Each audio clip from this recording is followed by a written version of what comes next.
Well, a common story in the online forums. Someone rips the DVD to ICO using a free basic tools. The ICO looks fine.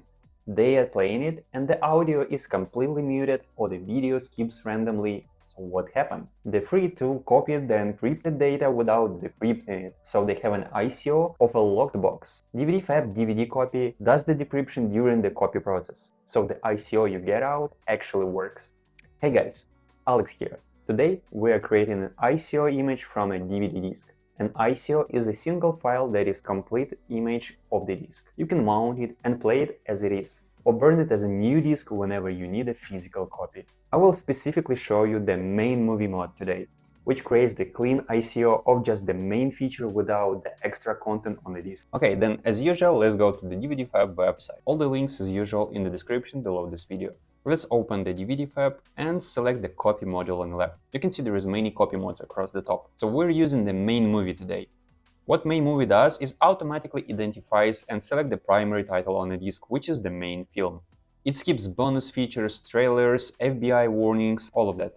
The output is a clean ICO of just the movie, so it's gonna be the smaller file with the less processing time. Okay, let's just insert the disk and hit the Add Source button. So right now DVDFab scans it and all the protection is removed during the scan. Usually the main title is automatically selected. Now the output settings with the disk size. DVD5 is a single layer disk at 4.7 GB. The DVD9 is the dual layer at 8.5.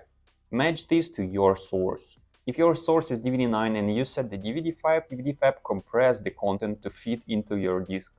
Down at the bottom in a Save To, click the ICO file icon. This tells the DVDFab to save everything as a single ICO file on your computer. Then pick the destination folder on your hard drive. Give it a sensible name so you can find it later. Now hit the start. Well, basically DVDFab decrypts the disk and builds the ICO file for you. The main movie mod is efficient because it's only working with the one title. So just remember, the ICO file that you get from the DVDFab is fully decrypted.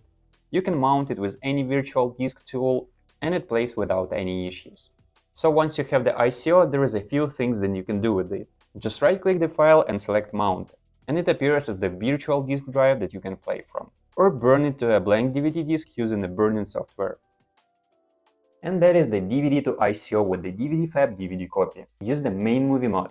Clean ICO of just the film, all protection removed, playable anywhere. You can mount it as a disk image or burn to a new disk later. That's how simple it is. Subscribe for more. All the links in the description below this video. I hope that helped and I see you in the next one.